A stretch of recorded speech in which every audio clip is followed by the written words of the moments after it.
जदि आपण भावुंट हॉस्पिटल एकुटे रहिबा सुरक्षित ताहले एमितिका भूल केबे करिवनी। 2008 मसीहारे गोटे भयंकर सत्य घटनाटी घटिथिला।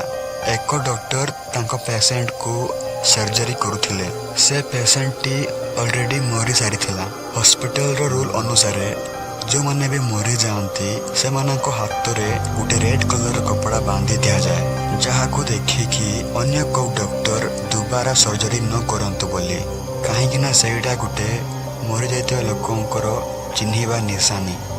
डॉक्टर टी सब काम सारिकी लिफ्ट रु तलकू जाउथिले। लिफ्ट भितरे तांको सहित गोटे झियो मदियन थिला।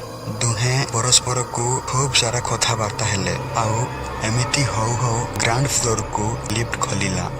सामने रे आउ गोटे झियोटी छिड़ा होइथिला।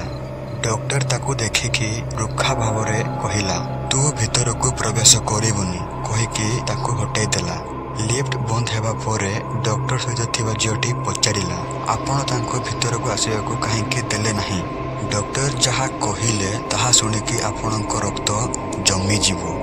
से कहिले सही झियोटी सही पेशेंट जहा को मु ऊपरे सर्जरी करुथिले, जोंटी ऑलरेडी मरी सारिछि एवं तांको हाथ रे गुटे रेड कलर रो कपड़ा बंधा होइथिला। एहा सुनिकी लिफ्ट भितरे थिबा झियोटी शक भावरे चुप होई गला। किछि सेकेंड परे से धीरे धीरे हसिबाकू आरंभ कला।